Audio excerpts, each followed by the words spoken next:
Una epidemia es una enfermedad que se desarrolla súbitamente y se propaga con rapidez afectando a millones de personas de una población determinada durante un periodo determinado.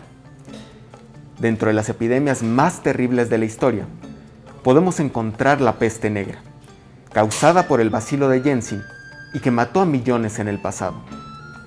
También están el cólera, la gripe de Hong Kong y una de las más recientes, la influenza causada por el virus AH1N1 en abril de 2009. Sin embargo, en comparación con el pasado, en la actualidad contamos con métodos más eficaces de curación y profilaxis, como desinfección, aislamiento, análisis de mecanismo de transmisión, vacunación y medidas de higiene. De esto y más hablaremos el día de hoy en tu programa Cóctel de la Ciencia. Comenzamos.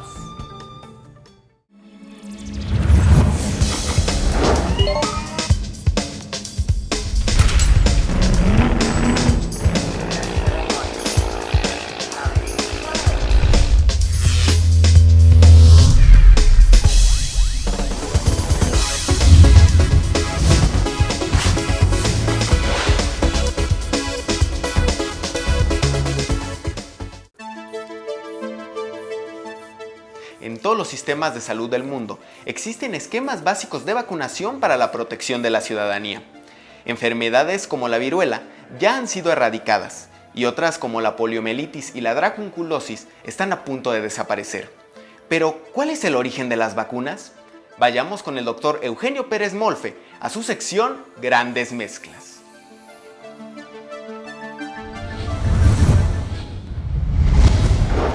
En la historia humana ha habido descubrimientos, ha habido inventos que han cambiado, que han generado un cambio notable en nuestra percepción, en nuestra posibilidad de vida.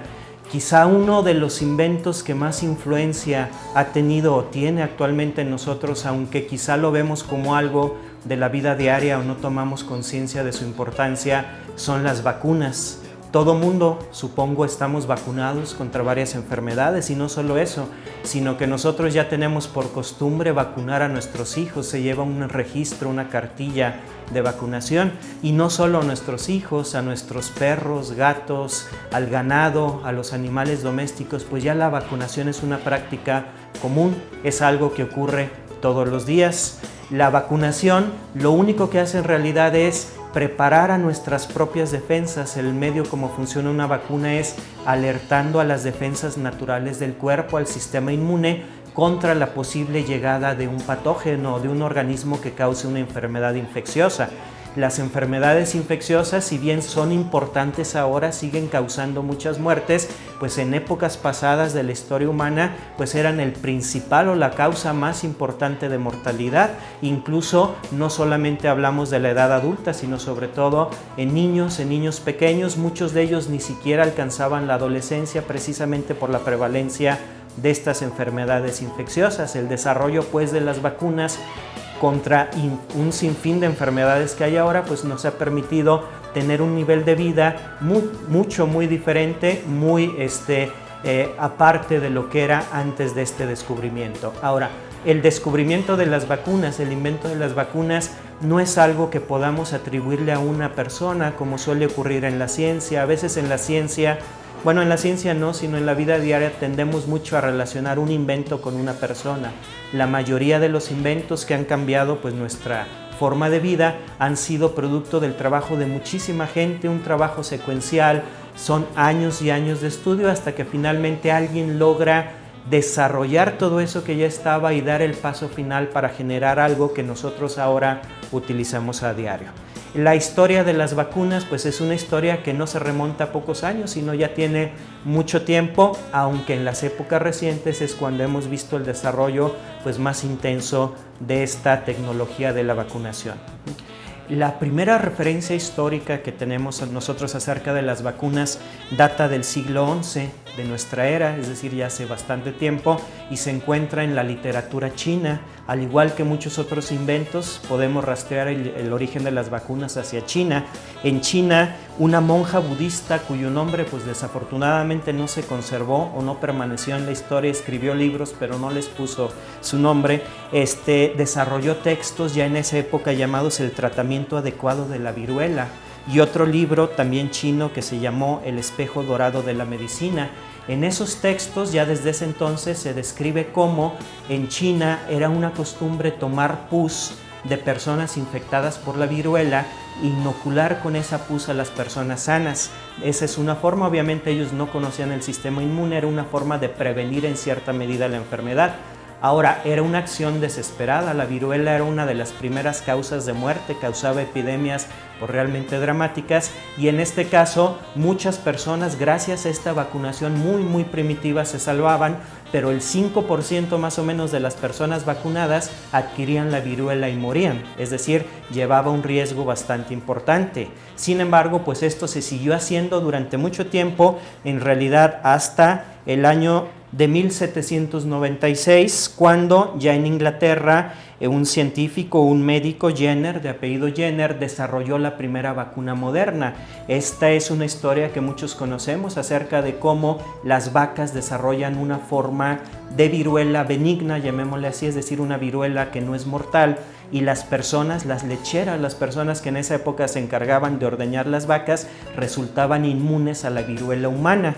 Jenner pensó que eso tenía algo que ver con que habían sido inoculadas previamente con la viruela vacuna, que era benigna, y de esa manera adquirían la resistencia contra la viruela humana. En este sentido, Jenner desarrolló la primera serie de vacunaciones ya razonadas utilizando precisamente pus de estas personas, de estas lecheras infectadas con la viruela benigna e inoculando con esta a las personas sanas. Y de esta manera se logró una vacunación efectiva que no causaba mortalidad, porque la viruela vacuna pues no es letal para el humano. Más adelante, ya finalizando esto por cuestión un poquito de brevedad, Louis Pasteur, que conocemos que es el padre de la bacteriología, ya con conocimiento de causa, ya entendiendo lo que eran los microorganismos causantes de las enfermedades infecciosas, fue el que retomó el desarrollo de las vacunas y desarrolló una gran cantidad de las mismas. Entonces, de manera breve, la historia de la vacunación o el invento de la vacunación, pues no tenemos un origen cierto, se remonta hasta China hace muchísimo tiempo, pero realmente la vacunación como la conocemos ahora data de 1796 con los trabajos de Jenner. El desarrollo de las vacunas obviamente no terminó con Pasteur, sino que de hecho fue el inicio del desarrollo masivo de la gran cantidad de vacunas que conocemos hoy en día, que se han desarrollado hoy en día. Muy recientemente, por ejemplo, ya disponemos de las vacunas contra el virus de papiloma humano, disponemos de vacunas contra influenza, se está trabajando en vacunas contra el SIDA, contra el cáncer, etc. Es decir, es una carrera que inició Jenner o inició en China y que continúa. Y ya para concluir, para terminar con este tema, es algo muy interesante que nosotros tendríamos que reflexionar. Quizá alguien se pregunte qué sería de nosotros actualmente si no se hubiera dado este invento de las vacunas. Pues la respuesta es muy sencilla, simplemente el 60 o 70% de nosotros ya no estaríamos aquí, ya habríamos muerto hace mucho tiempo a causa de una de estas enfermedades con las que se pueden prevenir actualmente de manera muy sencilla con las vacunas. Entonces, pues muchos de nosotros no sabemos quiénes, es cuestión de azar, le debemos el estar aquí precisamente a las vacunas.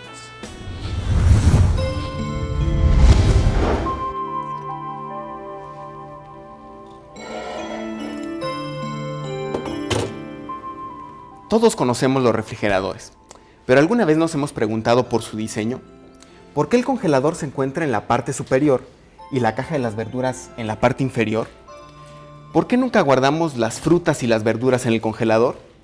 Vayamos con el maestro Fernando Bonrosas, quien nos responderá a algunas de estas preguntas en su sección Desde la Barra. Bueno amigos, otra vez desde la barra con el maestro Bonrosas.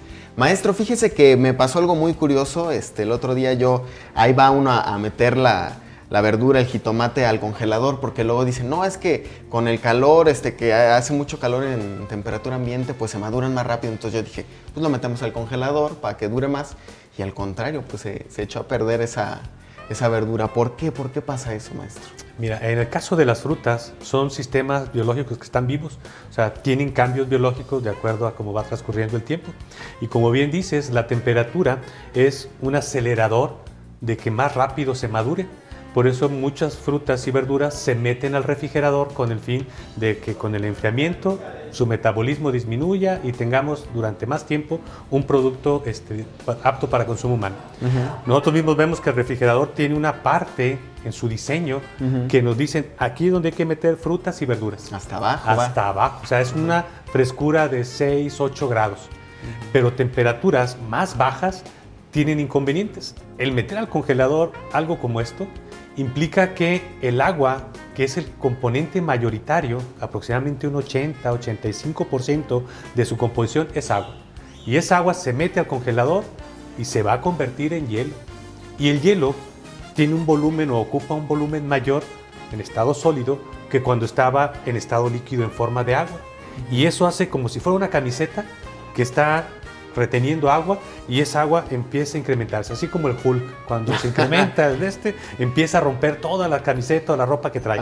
Aquí la estructura, que es la que sostiene esta agua, también cede ante la fuerza de este aumento en volumen.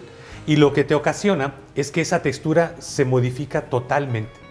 Esto no se puede hacer en casa por el sistema de congelación lenta, que es el que presentan los refrigeradores domésticos. La industria lo ha podido hacer, pero con una tecnología mucho más avanzada. Tú has escuchado de las verduras precocidas congeladas. Claro. Y esas te duran semanas, meses, y cuando lo sacas, tú percibes que su textura está muy bien. Pero ahí la forma de congelarlo es muy, muy rápida, para que se formen cristales muy pequeñitos, que son los que no crecen de tamaño y permiten que cuando se descongele, tengamos una textura de lo más similar al producto natural. Por eso es que tú en tu casa hiciste un rompimiento de toda esa estructura y ya produces algo que llegó a su punto de excedencia y está completamente flácido. ¿Sí? Y lo podemos ver con un experimento. Claro, a ver, bueno, tenemos este jitomate que está a temperatura ambiente, normalito, como nosotros lo podemos conseguir en el mercado. Así es. Y después, si metemos al congelador, ¿qué pasa? Pues mira, te voy a presentar el resultado de un jitomate que previamente se congeló y se descongeló. Percibe cómo al tocarlo se deforma completamente su textura. Entonces quiere decir que ya no tiene esa turgencia, esa sensación firme que presenta una fruta natural como esta. Aunque cuando estuvo en el congelador, ahí sí nos tocó tenerlo de una manera completamente sólida. Tú hasta puedes tocarlo y es como una piedra. Y eso es porque... Bueno, este es como así, está en el congelador, digamos. Porque el agua que estaba líquida ahora está sólida. Entonces tú lo percibes como si fuera un sólido.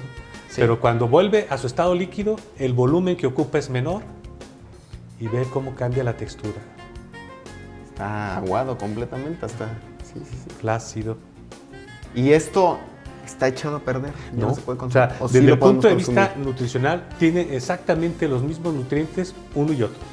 Lo que sí es que desde el punto de vista sensorial, no representa ningún atractivo comerlo de esa manera flácida. Como que eso ya nos quita el antojo de consumirlo. Pues sí. Pues ustedes pueden ver, entonces, no metan las verduras, las frutas al congelador, porque bueno, finalmente, como usted lo menciona, la base de muchas de estas es el agua, ¿no? Sí, su componente máximo es el agua. Entonces no les va a hacer daño, pero bueno, sí está un poquito asquerosito comerse algo así. Muchísimas gracias, maestro. Y continuamos con más en Cóctel de la Ciencia.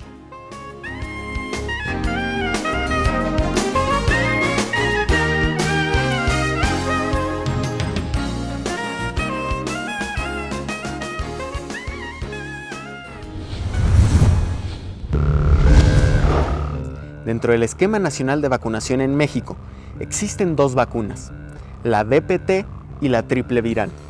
¿Sabes qué tipo de enfermedades previenen cada una de ellas? La respuesta después de este corte.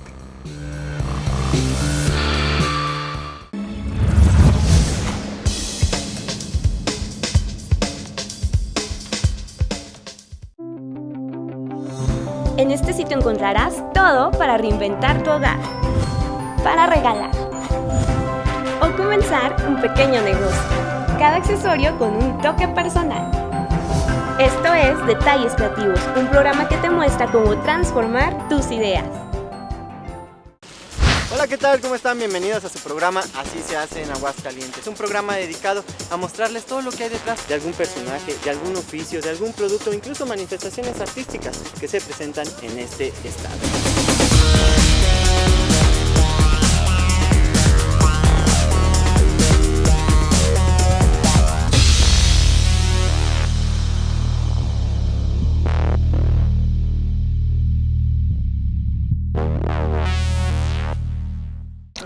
Amigas, amigos, bienvenidos a su programa Cuéntanos, Felipe. En un recuerdo de su barrio de Sevilla, aquella sierra le puso barrio de Triana. Reconocido literario, abogado y maestro.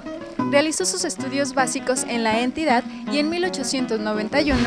Por lo tanto, preguntaremos a la ciudadanía qué es lo que representa para ellos ser mexicanos, así como lo que acostumbran a realizar en estas fechas. Voy de mi corazón a mis asuntos.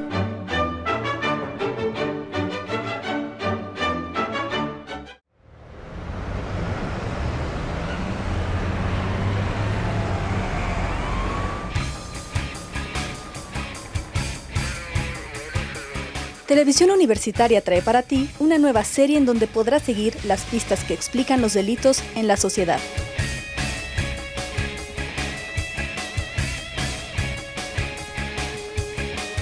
Acompaña a nuestros expertos todos los lunes a las 15:30 horas por TVUA. Luz que transforma tus sentidos.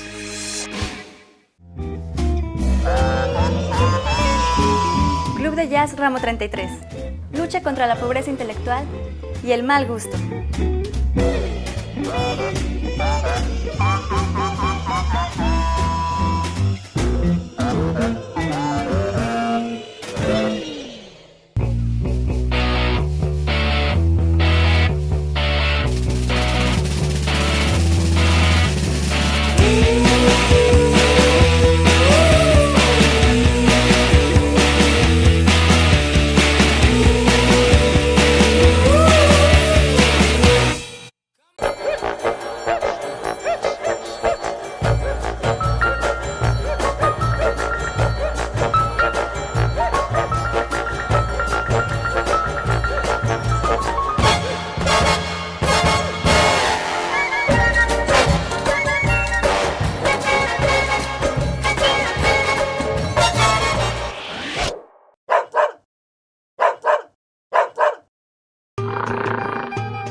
La vacuna DPT previene las enfermedades de difteria, tosferina y tétanos y se aplica en 2 ocasiones, a los 2 años y a los 4.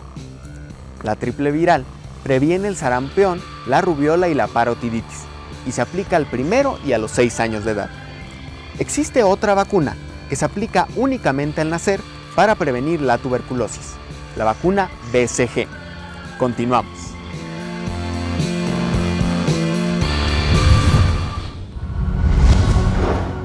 Los científicos son personas prácticas que buscan soluciones reales y efectivas a los problemas que aquejan a la humanidad.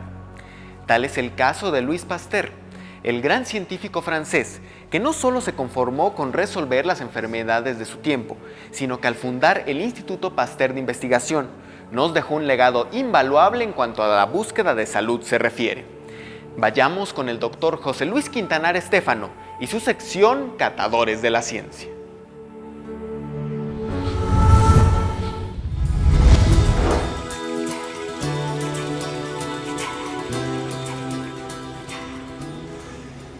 Louis Pasteur, el genio de la microbiología. Este personaje tuvo una influencia importantísima en el concepto de lo que es el origen de la vida por la propia vida. Esto es que antiguamente se pensaba de que los organismos podían proceder de organismos diferentes o inclusive proceder de la nada. Sin embargo, esto creó una corriente que se llamó la teoría abiogenista y que con la venida de Pasteur se demuestra finalmente de que la vida procede de la misma vida, de organismos idénticos a los progenitores. Esto se le llamó la teoría biogenista. Pasteur demostró este tipo de, de pruebas a través de experimentos relativamente sencillos, utilizando unos modelos de frascos en forma de pico de ganso, los cuales llevó a cierta altitud y los puso a desarrollar microorganismos donde prácticamente no fueron contaminados con ningún otro. Esto probaba de que el aire no era propiamente el factor determinante de la contaminación, sino que era porque procedía de otros individuos. Esas teorías desde Aristóteles, donde se creía que, por ejemplo, los sapos provenían de lodo, o de que los percebes se originaban de los palos que quedaban en el mar y que se iban transformando hasta aparecer estos nuevos seres. Finalmente, pues, con los trabajos de Pasteur se demostró que la vida procede de la vida. Es quizá dentro de sus aportaciones la que más impacto tuvo en el concepto del origen de la vida. Posteriormente, trabajando también en lo que es el sector empresarial, Pasteur tuvo un impacto importantísimo en lo que es la producción, particularmente en Europa, que era muy importante la forma de la producción de vinos, cómo tenían este problema continuo repetitivamente los vinateros en cuanto a que se les avinagraban sus productos. Entonces Pasteur, con su ingenio, demostró que se procedía de alguna manera el crecimiento bacteriano o fermentado por levaduras que producían ácido acético en lugar de la ruta alcohólica. Esto lo llevó con su ingenio a plantearse la posibilidad de cómo destruir o cómo eliminar esas bacterias para que el vino se mantuviese. Hizo una serie de experimentos muy complejos, muy interesantes, hasta que encontró un método, y el método que pues, nosotros actualmente conocemos como la pasteurización, que es un fenómeno simplemente realizado a través de cambios bruscos de temperatura, no muy extrema, para que no pierdan la calidad de los alimentos, pero que esto ha permitido una amplia aplicación en lo que es la producción alimentaria. Participa también de una manera muy importante en la identificación de algunas enfermedades. Concretamente, tenemos la aparición de una de las azotes grandes que existía en aquella época, que era la rabia. Pasteur encontró justamente que aislando productos de perros infectados con el virus, como si se los pasaba a otros organismos, estos no se enfermaban posteriormente. Aquí surgió un poquito la aplicación de otro gran personaje, Alexander Fleming, sobre las vacunas. Entonces, aplicando los mismos principios, desarrolló una metodología que permitía el hecho de evitar la aparición de la rabia en pacientes humanos. Algo que es interesante de Pasteur es justamente el hecho de que sus productos de su investigación los llevaba siempre a un término de aplicabilidad. Es decir, que no era una investigación fundamentalmente básica, sino que tenía un principio que tenía que él que resolver. Así entonces, una vez que encontraba la solución y que podía dar la respuesta, llegaba a su punto de aplicación, pero también utilitaria, es decir, de que obtenía recursos o fuentes económicas a partir de esos descubrimientos para poder seguir haciendo investigación, cosa que en nuestro tiempo todavía sigue siendo algo complicado. Abarcó un espectro muy amplio sobre diferentes enfermedades y que todas iban con un fin, con un principio que era su tratamiento, era su cura, era que posiblemente actualmente, si no hubiese sido por su influencia en el terreno del desarrollo de la microbiología, pues estaríamos padeciendo una gran cantidad de enfermedades todavía, sobre todo las de tipo de transmisión. Así tenemos nosotros enfermedades actuales como puede ser el SIDA, como el papiloma, donde microorganismos son los responsables de este tipo de enfermedades y que se antoja de repente tener a personajes tan sapientes, tan ingeniosos, como puede ser Louis Pasteur, y que puede darnos la pauta para al menos entender los principios de creatividad que pueden traducirse finalmente a la resolución de problemas en el sector salud o en el sector alimentario.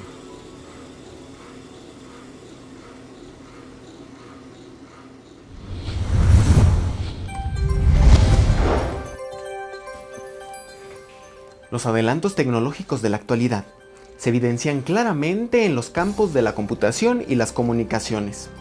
Aquel mundo tan enorme que recorrieron los exploradores ahora se ha vuelto muy pequeño gracias a las nuevas tecnologías. Gracias al Internet se han podido desarrollar las redes sociales, y es increíble cómo aún en este campo las actualizaciones están a la orden del día. Vayamos con Vanessa y la del estribo.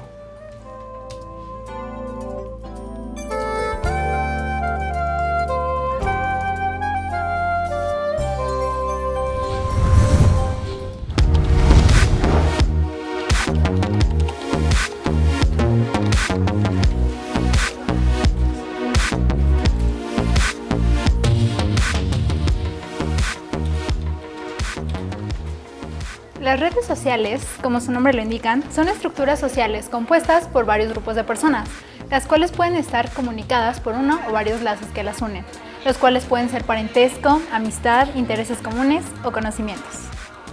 En su forma más simple, una red social son aquellos lazos más relevantes que unen a ciertos puntos estudiados, llamándolos así como redes sociocéntricas o completas.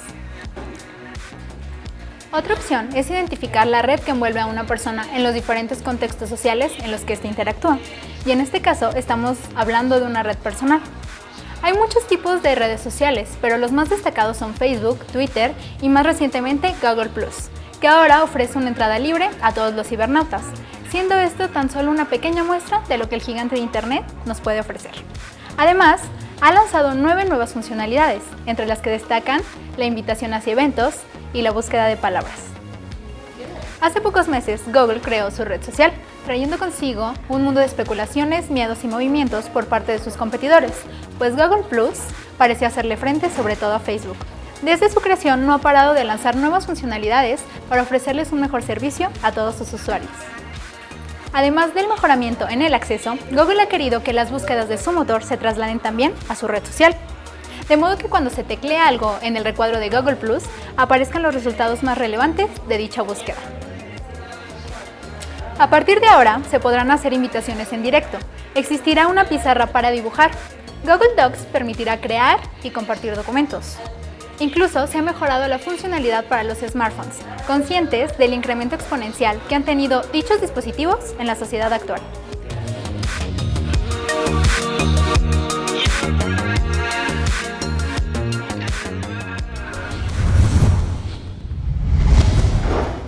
El vivir nuestra propia vida implica gozar de los beneficios que nuestra época nos brinda y también enfrentar los problemas de nuestro tiempo. Como vimos en el programa de hoy, en el pasado hubo grandes hombres y mujeres que superaron con éxito los problemas que su propia existencia les deparó. ¿Estará entre nosotros ahora esa persona que encuentre la cura contra el cáncer o el SIDA, o aquella que logre proponer soluciones efectivas a la crisis económica mundial? Esos son solo algunos de los retos que a nosotros nos tocó enfrentar. Por favor, no olviden enviarnos todas sus sugerencias y comentarios al teléfono 910-9260 o al correo electrónico tvua@correo.ua.mx, o también agréguenos a Facebook, búsquenos como Cóctel de la Ciencia. Yo soy Luis Arturo Rosas Malacara y como siempre los invito a que me acompañen la próxima semana en un nuevo Cóctel de la Ciencia. Hasta pronto.